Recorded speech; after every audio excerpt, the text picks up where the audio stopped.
Уважаеми колеги, във връзка с предишната презентация и с цялостната програма, която излагам като кандидат за председател, искам да наблегна на една от най-основните точки в нея. Това е удостоверенията за проектантска правоспособност да се издават от камарата на база на внесен проект от възложителя и платена такса от него. В момента предполагам на вас, както и на мен и на всички членове, отдавна ни е писнало покрай Нова година да не изискват нови удостоверения за стари проекти, които са се забавили някъде. Звънят ни общини, надзорници, принтираме нови удостоверения, създава се излишна работа. Според мен това е абсолютно ненужно и неправилно. Удостоверението за проектантска правоспособност не е свързано с календарната година. Неговата връзка с датата в момента е единствено членския внос. Ако направим така, че тези удостоверения да се плащат, всъщност таксата за тяхното издаване да се плаща от възложителя, ще постигнем много положителни страни.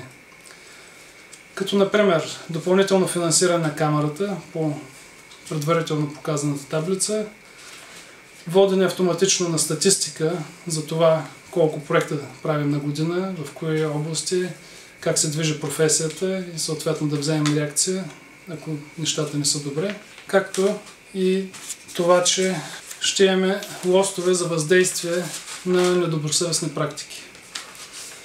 Тук може да видите един примерен образец на това, което имаме предвид. Удостоверение, което се издава с изходящ номер и дата от камарата, всичко се извършва по електронен път. За целта, след като възложителят е взел проекта от вас и е заплатил за него, той по имейл подава искане за издаване на удостоверение за проектантска правоспособност на автора. Освен този текст, другото много важно нещо тук е, че от този момент започват да текат авторските права на архитекта, урбаниста или ландшафтния архитект и че удостоверението е безсрочно. Тоест, след като бъде издадено, то няма да изгуби сила и няма да има нужда да се смени, ако примерно календарната година изтече. Какво ще проверява камарата, за да издаде това удостоверение? Три са нещата. Първото, естествено, е дали проектантската правоспособност на съответният автор е валидна към момента. Това ще стане ясно чрез проверка в регистъра. Второто важно нещо, което ще провери камарата, е дали възложителят е превел таксата по банков път.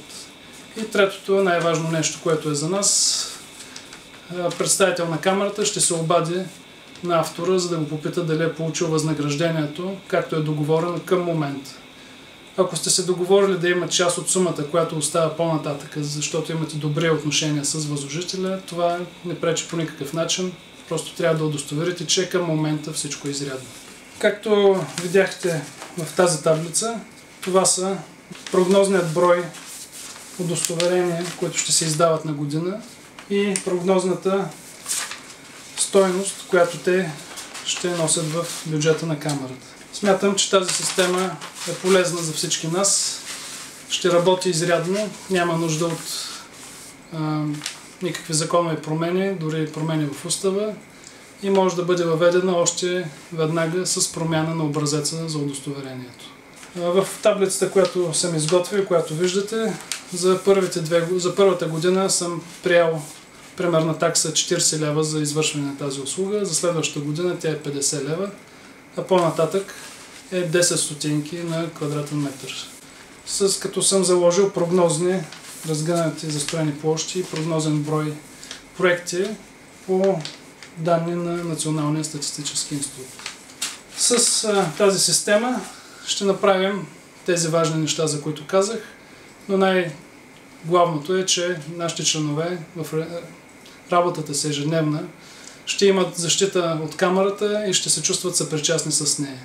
За всеки проект архитекта ще може да разчита на камарата да защити неговите интереси, да се свържи с него, да се увери по неговите думи дали нещата са уредени с възложителят или не.